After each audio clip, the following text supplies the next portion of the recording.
Hey everybody, welcome to Jacob's Quest, and last night I saw episode 5 of Invincible, the beginning of part 2 of the season. They had like this, 3 months, 4 months, however long, giant delay in between the first like 4 episodes and now this second half of the season. Why did they do that? I don't know. Was this not finished? I actually have no idea why this happened, but anyways, we're finally back, and it feels like it's been a while. This might as well just be the beginning of season 3 because we've all waited so long for it to come out. But I will say, it's back, and it's still just as great as we wanted it to be. So there's that, at least. And yeah, we are picking up right after the disastrous events that unfolded on the bug planet. Mark, of course, was kind of just left near dead, and Omni-Man was taken away, and yeah, basically he's left here with the bug people, and of course they're aging really fast, and he has a half brother here who's like a purple half bug, half Viltrumites, and yeah, basically he spends a couple months there. He's helping them try to rebuild stuff. He's trying to get himself back together, and he ends up taking his brother with him because they're like, look, you know, we're gonna be gone in a couple months. Our bug people, we age super fast, and even though your brother's gonna age fast also, it's not gonna be nearly as fast, you know, which does kind of make me question, like, how strong is the brother gonna be able to get? You know, it almost feels like, because Viltrumites get stronger as they age, and if his brother's aging twice as fast, does that mean that he's gonna get stronger even faster? Like, is he gonna be able to surpass Mark within a handful of years? Like, is that what that means? I don't know. Anyways, I'm sure we'll figure that out as time comes.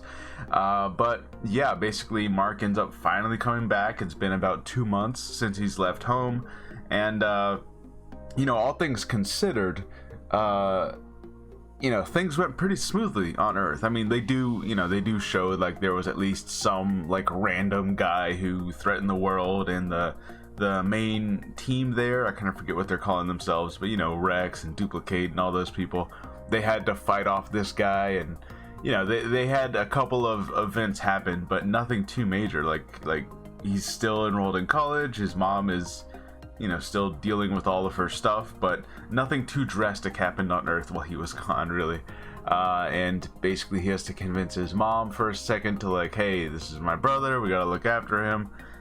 Cecil, of course, wants to take the brother in, and you know, you have to imagine he's gonna like experiment on the kid or something. So, you know, Mark's trying to stop that from happening, but you know, who knows? You know, Cecil's definitely obviously like the Nick Fury parallel, where it's like, you know, sometimes he seems a little shady. Sometimes, here's what it is. Sometimes he seems a little bit more like Amanda Waller than Nick Fury. He like rides that line between both. You know what I'm saying? So, anyways, so you know, Mark's trying to keep his brother safe, and then meanwhile, we are finally getting back to the big Martian thing starts happening. So Mark's trying to get his life back together. He's enrolling back in school. He meets up with his girlfriend. All this stuff is happening. He's explaining to everyone like, okay, yeah, my dad got taken by the Viltrumites, and you know, stuff's gonna happen. The Viltrumites are definitely gonna show up. Like, he knows there's a ticking clock. They're eventually gonna come back to Earth, and they told him like he has to take over Earth, right? I'm sure like that's gonna come up pretty soon. But meanwhile, the Martian stuff is gonna happen. So basically what we have here is that the squid things that the Martians use as like their pets and as their little servants, they can take over other things. They're basically the xenomorph, kind of, right? Like, they strap onto you and they take over your mind, and they have like this big hive mind type effect. Of course, they have taken over the body of the astronaut that was left there, and now it's heading back to Earth, and if they don't stop it, it's going to spread all over the planet. So, you know, they try to meet it out while it's still in space. They try to meet it on this spaceship, and things are not looking great. You know, Mark and the team, they're all like trying to defeat them all while also still staying in their suits, that way they don't get possessed. And basically the last thing we see this episode is they are about to lose. You know, giant wave of the squids are about to descend upon them.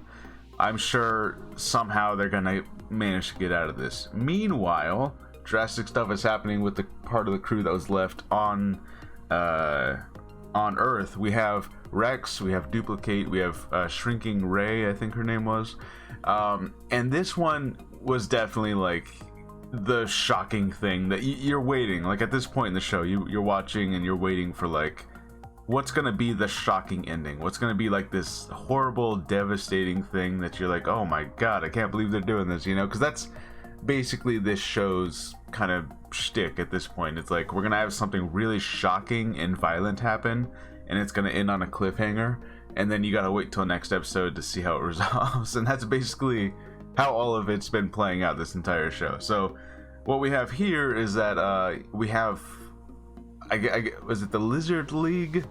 I think that, or you know, it's basically the Serpent Society. That's what it is, right? They're breaking into this nuclear facility, and so you think like, okay, well these are just, you know, they're just snake lizard people, not that big of a threat, right? Like superheroes in other mediums take on these are like the guys that you defeat at the beginning of a story, and then, you know, it's just to have like an action scene real quick, you know, like they're not really that big of a threat. And so that's how you think that this is about to play out, because, you know, they walk in there, they got some superhero banter, and they fight them for a little while. Things seem to be going okay, and then everything starts going horribly wrong. The Serpent Society, or Lizard League, whatever, they got this really big guy, and I don't know what his power set is exactly. He seems to be like really, you know, I don't know if it's just like generic toughness of like, oh, he's just really hard to beat up, you know. But in any case, basically what we're dealing with is that, so you have Duplicate is fighting this guy, right? Which honestly, thinking back on it now, maybe that was just a bad matchup, because when you think about Duplicate's powers, she copies herself seemingly endlessly, right? Like I suppose she could make 1,000 of herself if she wanted to. I don't know what like the limitations there are, but when you think about that, she doesn't seem to have powers outside of that. She doesn't seem to have super strength or you know, even like mildly like, oh, I'm tougher than a normal human, like, you know, like it's harder to kill me kind of thing. Like she seems to be just as easy to kill as any average person. So when you throw like 20 or 30 duplicates at this really tough guy, it's just 20 or 30 normal people, you know. So like it's not like, it doesn't matter how many normal people you throw at this guy, you have to have something on top of that, you know. So basically that plays out the way you would imagine it would, and you know, and that's kind of what this show does, right? Like it takes superpowers, and it kind of like the results of the superpowers are going to play out in a grounded way of like, instead of, you know, her being able to defeat this tough guy, it's like, but logically how would this really play out, you know? It's like, okay, she's a normal person, she gets ripped apart like many times, and then, you know, you see like the one that has the label #1 on it, and you're like, okay, well that's the first one, right? And so you see her try to duplicate, and she's captured, and then she gets smashed into herself, and it seems for now that Duplicate is dead. Like all her copies got killed really brutally, which is crazy because she has been like on this superhero team, she's been one of the ones that has gotten a little bit more development than the other ones. So for her to be gone, that's pretty nuts, you know. But again, this is kind of what Invincible does, right? Like it'll kill people off, and then at least half of those people end up coming back, right? So like, is Duplicate officially really gone? I'm gonna say probably not, just based on the fact that she can always make another one. Because if I'm someone who can duplicate themselves, right, I will always have a copy somewhere else that I'm gonna keep safe, right? Like just by the logic of my superpower, I'm gonna be like, hey, as an insurance policy, I'm gonna have probably even more than one. I'm gonna have one over here, another one over there. I'm gonna be like, look, you work like a day job, you don't do anything crazy, you're not a superhero. You're gonna just be here as just in case one of us, like the rest of us, go down, you know. So that's what I would do, assuming that it doesn't take any extra strain to just maintain those copies. I'm gonna like just let those, you know, let those copies just live out there. So I imagine that's what's going to end up happening. She's probably still safe somewhere, but at least for now she's gone. And then we get a second one. So Shrinking Ray is a newer character. We don't have nearly as much like relation to her, but she took out one of the guys. You know, she's like the Ant-Man. She shrinks down, she goes inside the person's head, and she like blows them up from the inside, right? Because you're like, okay, she can shrink, she can come back to normal size. Just keep doing that, you know? And this is kind of the Thanos thing, you know. Do you remember all the memes when Endgame was coming out? Everyone's like, "Oh, Ant-Man can shrink down and go into Thanos' ass and then explode as Giant Man, and then Thanos is gone." Like that was like the big meme of like, "Oh, Ant-Man's gonna do it," you know. Anyways, so she kind of does that to one of the guys. She goes into their eyeball and then she just explodes and then leaves outside of the eye. Now, the important distinction here seems to be that when she gets bigger, she still is her normal human size. She doesn't seem to have a giant version of herself. It's just small to normal, and that's it. And the reason that's important is because she gets eaten by the really tough guy who, again, vaguely, I guess, I don't know, impenetrable skin or something. She gets eaten by him, and you know, Rex makes the superhero banter of like, huh, she's just gonna get bigger again, idiot, right? And so we see her try that from inside this guy. You know, we see like his body start to like bulge and dysmorph as she's trying to like get large, and then somehow I guess his insides are so tough that he just kind of squeezes himself down, and you hear all this crunching, and then I guess she's just dead. But, you know, again, logistically, I'm like, his internal organs would still... No? Like, what about his, like, lungs and stuff? How are they still intact? Like, if she tried to grow back to normal size? I don't know. I don't know exactly how that would internally work, but in any case, it seems that, yes, Shrinking Ray is also dead. She got crushed from inside this person, who I guess their internals are just so tough also that she can't... just real brutal stuff. So we got like 2 shocking deaths immediately.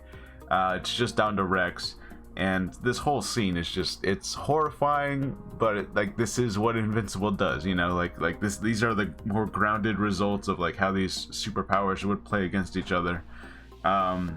Anyways, so he ends up having like his, you know, he's doing his gambit thing, you know, he's charging these things that explode, he's throwing them, and it's just him and the big guy, and he has an explosive in his hand, and his hand gets bitten off, right? And the guy just like tries to bite his hand off, and it looks like he's about to lose, and then the explosive that he had in his hand goes off, and it blows up the guy's head.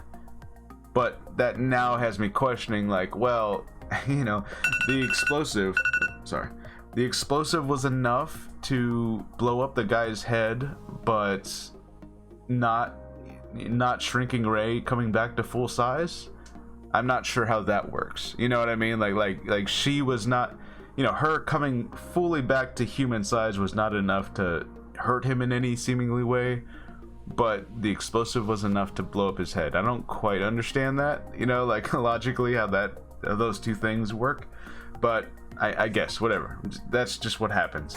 And yeah, basically we're just left in this place where like Rex is now at gunpoint from the snake leader, who's like the only guy left, but you know, Rex is missing a hand, everyone else is dead.